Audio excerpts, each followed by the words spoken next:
Hey everyone, my name is Amaka. And I'm Camelia. And we're back for season 3. Can you imagine we've been out this long already? You know, I thought it would just be one season, and next thing you know, 30 years later. It's really cool. It's really cool. So thank you guys for hanging there with us. We have more coming down the pike. And the first of that we have going on today is a conversation with Meah Barrington. She is one half of the podcast Black Girls Watch, and they watch a lot of I did check it out, and it's pretty cool. She is coming in to talk to us today. Her co-host, Trish, is not available, but we still get to talk to Meah and kind of get to know her and Trish and the evolution of their podcast, what it means to talk about that they watch and other things that she has going on as well. So be sure to join us at the end of the podcast to hear our thoughts. On this episode of Let's Talk, the AfroStyle Podcast, we go inside Sht Black Girls Watch with Meah Denee Barrington. She's a creative voice in pop culture and co-host of the podcast that dive deep into film, television, and all things Black girl magic.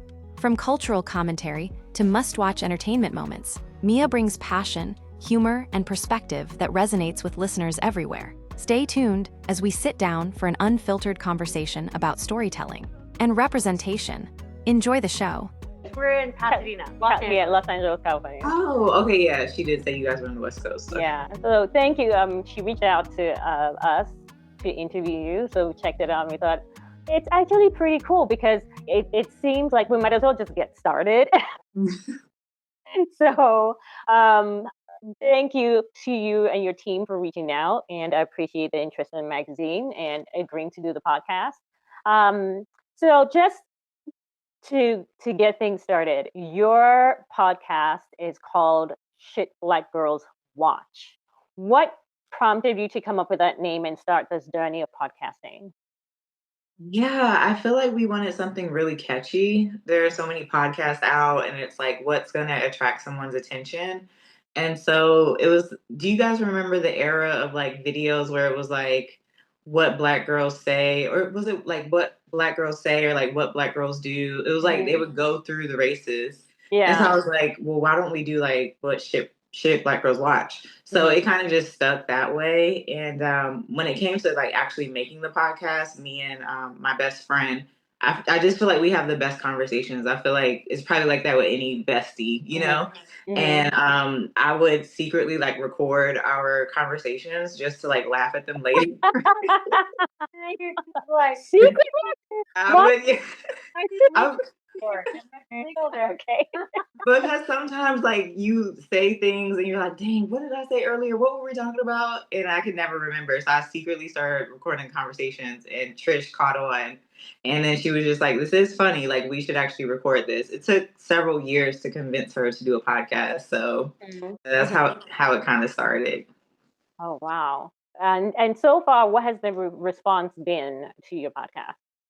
It's been really good. I feel like Black women especially just like gravitate to it. I feel like because we have such a long-standing friendship, our like banter and humor is just so natural that people naturally like connect to it.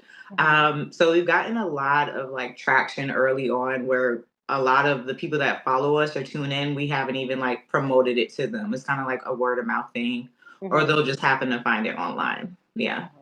What's one of your spiciest episodes where the two of you were just talking over each other? Like, what was the topic? I want to know what was the vibe there. Well, we had one episode because our tagline is kind of like sex, or what is it? Forgot my own tagline, but it's like film, sex, film, music, sex. Yeah, film, sex, and Black girl magic. So we like to talk about sex. So we did have an episode around Real Housewives of Atlanta. I don't know if you guys watched that, but it was like an episode where they had like strippers come in and stuff, and so we were just talking about women's sexuality. So that was probably a steamy episode. I think. We've done episodes with like thirst trap movies, like the sexiest sex scenes. So I think stuff like that is fun for us to do. The ones that are probably the funniest is probably our hood classic episode where we're talking about like, Boys in the Hood and all these like, like authentic like cult classics. And we found like weird like trivia bits about like certain films where like the same actors were in Boys in the Hood compared to like The Wood playing like the same character. So like little things like that, I think we love to kind of find and talk about. And then my favorite episode was probably Crackhead Santa Claus. And I know this is how we get the people to come. The titles. But it was just like a holiday episode basically. And my favorite Christmas movie, one of my favorite Christmas movies is the third Friday After Next. So that's where like the Crackhead Santa Claus name came from.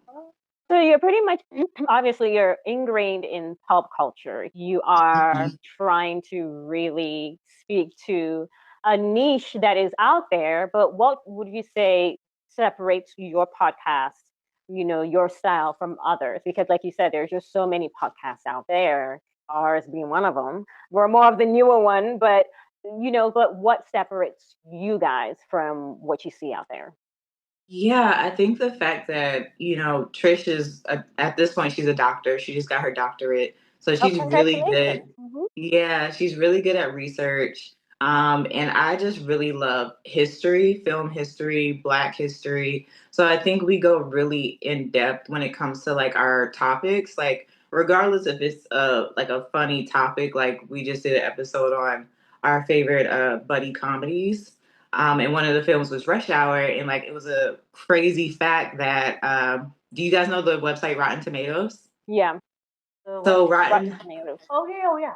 Yeah. So Rotten Tomatoes was basically created because the guy was such a big fan of Jackie Chan that before Rush Hour came out, he wanted to make a website and rank all of Jackie Chan's films. So it's like little stuff like that we find like so interesting. And I think it really helps like piece the shows together and just kind of shows how much we really love film and television. Yeah. How long has your podcast been running? So we took a hiatus. We started in 2020 and we did about 3 seasons, took a break for a few years, and we just relaunched last week actually. So this is our 4th season that we're coming back with. Are you looking to like invite people to the show? Yes.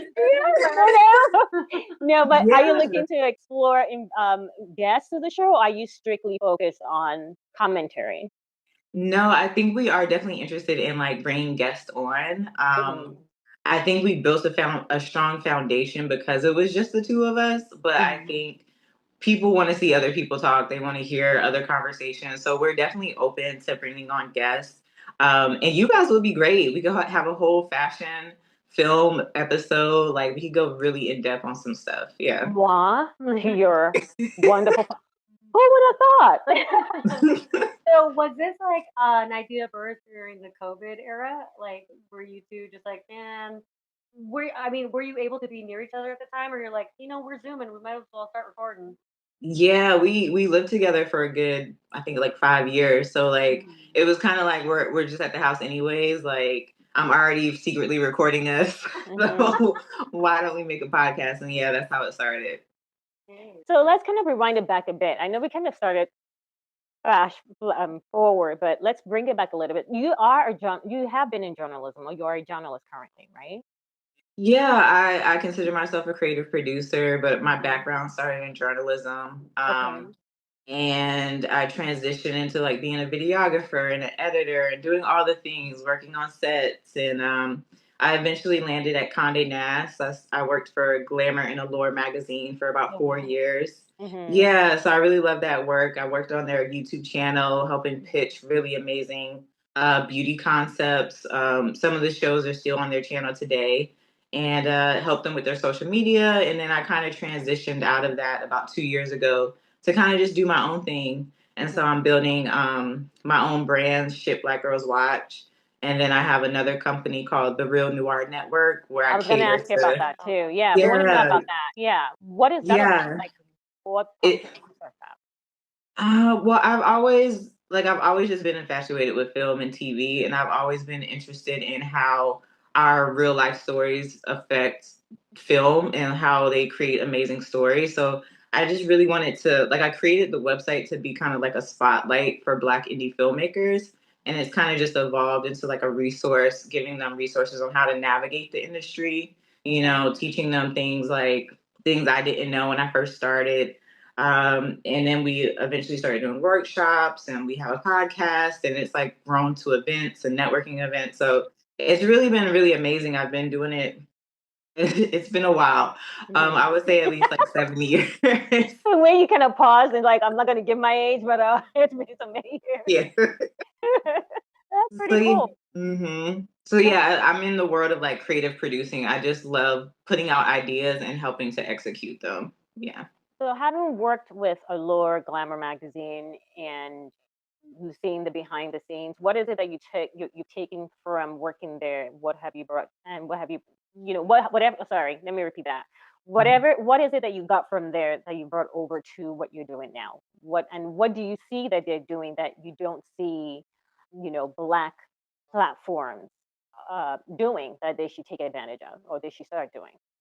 Yeah, I learned so much because it's such a big corporation.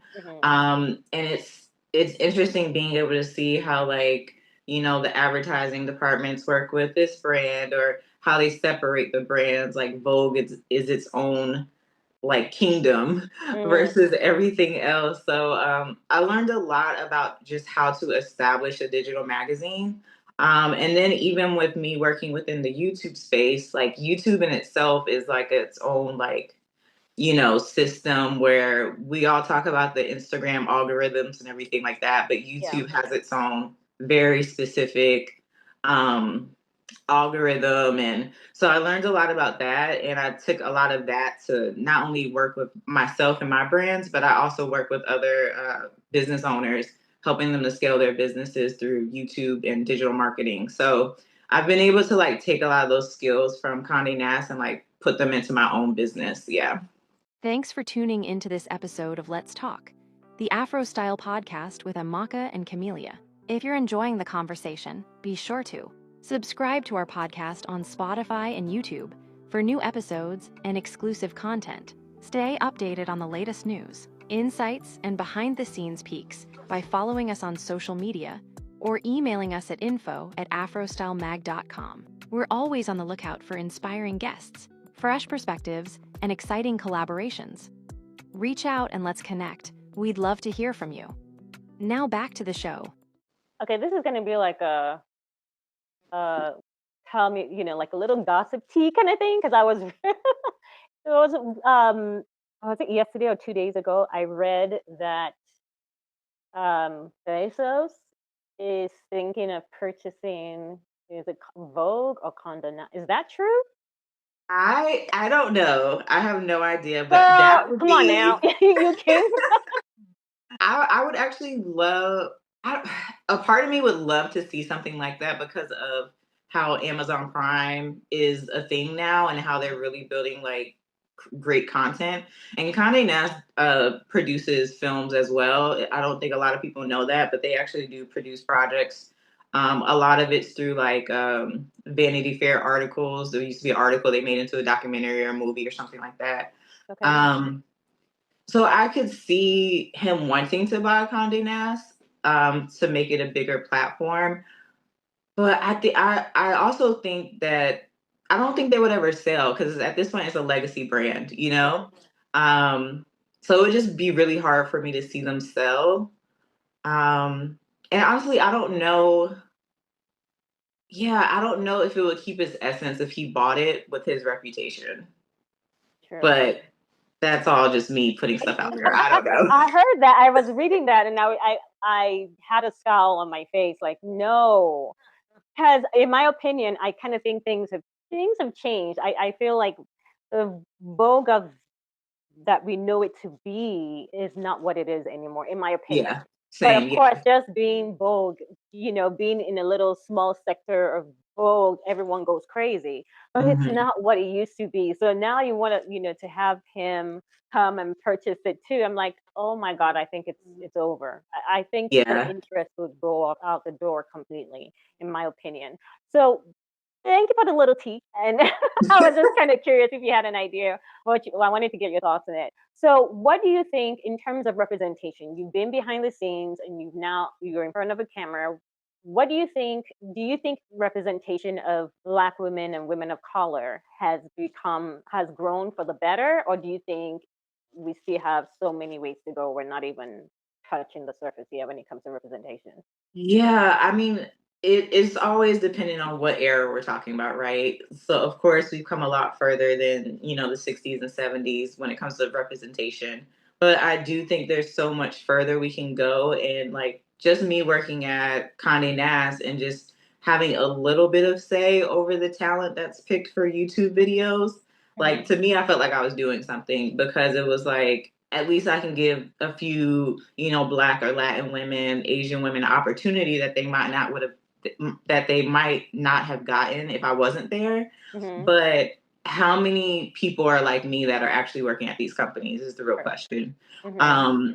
And even in the film industry, like we see it where so many Black shows are being cut after 1 or 2 seasons.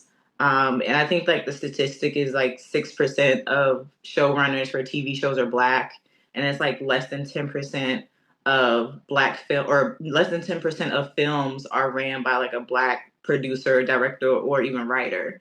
So it's a large gap. So I think there's a lot of room that can be done to help. But what I always think about as well is I had an interesting conversation where someone was basically saying like they feel like the Black legacy within TV and film has changed as well, where before it seemed like if you were a Black actor or icon, that you would bring up the next generation and you would like teach them and like cater to them and really like help push them. Yeah. But it doesn't feel like it's like that as much anymore. Like you'll see little pockets of it with like Denzel Washington and Michael B. Jordan and Yeah. little things like that. But I don't know if it's as big, or maybe we just don't see it. So I do wonder if we have more like mentorship, would that make a difference? So I think there are things that can be done, but obviously it can't just be like Black and Latin dollars. It has to be white dollars too. So. And that's actually what went through my mind because as you were saying that, it seems like when it comes to our community or the people of color, the community, when you talk about white dollar, they scowl at that because they say, "Why are we depending on them?" What do you say to them when you have that kind of pushback? I mean, I just think Insecure is a great example of like, yes, they were very successful as a Black show. They were very successful with a Black audience, but a lot of white people watch Insecure.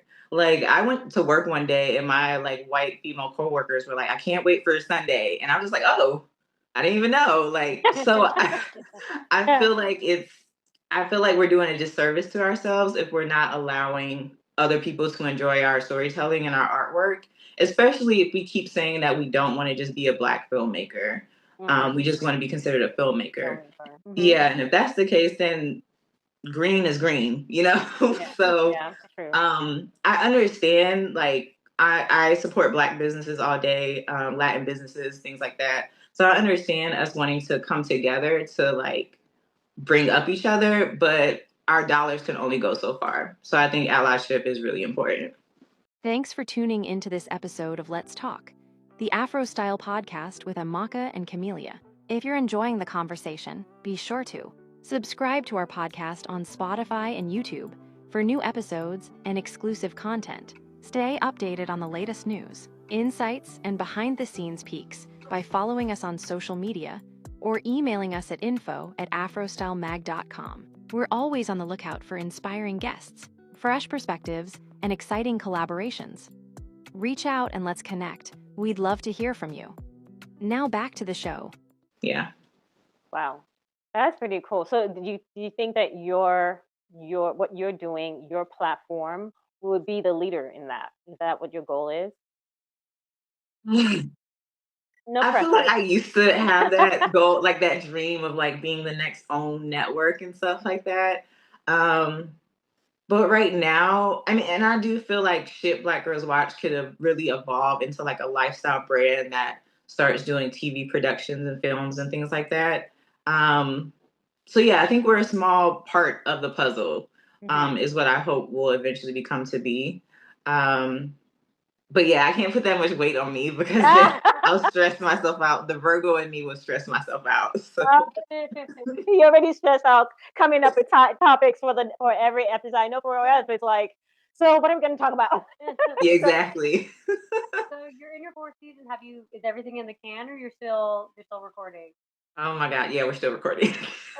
Wow. Any topics on the horizon that you're excited to attack? Yeah, I mean, we pre-recorded like about 5 episodes so far. So I think our next one is gonna be like the rise of Quinta Brunson with Abbott Elementary. Okay, great. Yeah, and then we're gonna probably talk about Highest to Lowest, the Denzel Washington film that just came out. And probably Tiana Taylor's new movie that's gonna be coming out next month. So there's a few things we're excited to talk about. Yeah. And I see that you've interviewed quite a few people too. When I was checking out, are there who would you say was the most insightful? Not to say others weren't, but who would you say was the most insightful when it came to your interviews with him or her? Yeah, I feel like Loretta Devine was a really great interviewer. She just has like a natural like wisdom that spews out of her. And I just really like talking to her, and she was just so like pleasant and like uplifting. I can't tell you exactly what was so insightful, but I think just her presence and her aura, yeah, it just was so nice to be in her presence. One of my favorite interviews was with David and Tamala Mann. Okay. Yeah, they're hilarious. So it's just like so funny to be around them. And I think I like to do something interesting at the beginning of my interviews where I'll ask like kind of like a quirky question. So for them, I was just like, and you guys can answer this actually. I asked her. Go ahead. That's fine. I just asked her if you could be a sunrise or a sunset, which one would you be and why? And that kind of just like opened up a really good conversation for us, and I feel like they just felt really natural and comfortable with me after that. Yeah. I can answer that. With her. Sunset, because I want to sleep. I'm sorry. I can't wait to hit the bed. I want to sleep, and like some days you just can't wait to get back into the bed. You leave the bed just missing it all day long. I'm telling you, because when I wake up and I'm getting ready and I'm brushing my teeth, I'm literally like brushing my teeth, like, Lord, why? And the moment I come back, I'm like, oh, hallelujah, kind of thing. So it's like I can't wait to just fall asleep. I have the TV on and I just fall asleep, and it's a good feeling. So that's an easy answer for you. I'm a sunrise. Oh, why am I not? Yeah, same. I'm a sunrise. It's my only private time in the whole day. It's the only time where it's me, my coffee, and the birds, and don't mess with me. Same. I'm a sunrise girl. Why are you sunrise? I just love how it starts the day. I love seeing the sun in the beginning of the day, and it just reminds me of joy. So I would definitely be a sunrise. Yeah. Well, you guys ain't gonna change my mind. I love sunset. So I mean, I love sunrise, but it's just that it reminds me, get your ass up and get yourself moving. And I'm just like, days where sunrise is the worst thing. I understand. So awesome. So when your new season has started, correct? Yeah, we just dropped August 21st, and we'll be dropping weekly episodes. And we actually just did our Abbott Elementary trivia night on August 21st too. So it was like a launch of both that day. And so we do that monthly in Manhattan at Cowboy Times. It's a really good time. Awesome. I know Trish is not here to speak for herself, but if you were to describe your best friend Trish, why, especially there's a reason why you're doing this podcast with her. What would you want people to know about her, and why they should tune in to both of you? That's a great question.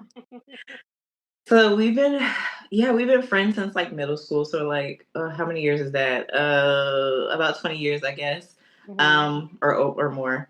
But I think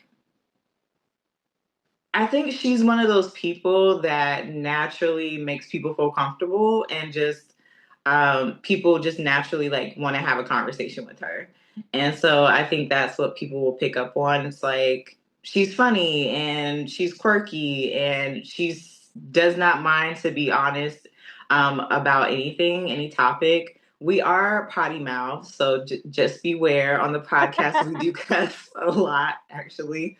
But yeah, I think she's just like a great time with anyone and in any scenario. And so I feel like that energy will like definitely gravitate through the podcast. Awesome. So where can people check you out? All your platforms, where do you want them to check you out? Yeah, we're on all the podcasting platforms, so Apple, Spotify, iHeart.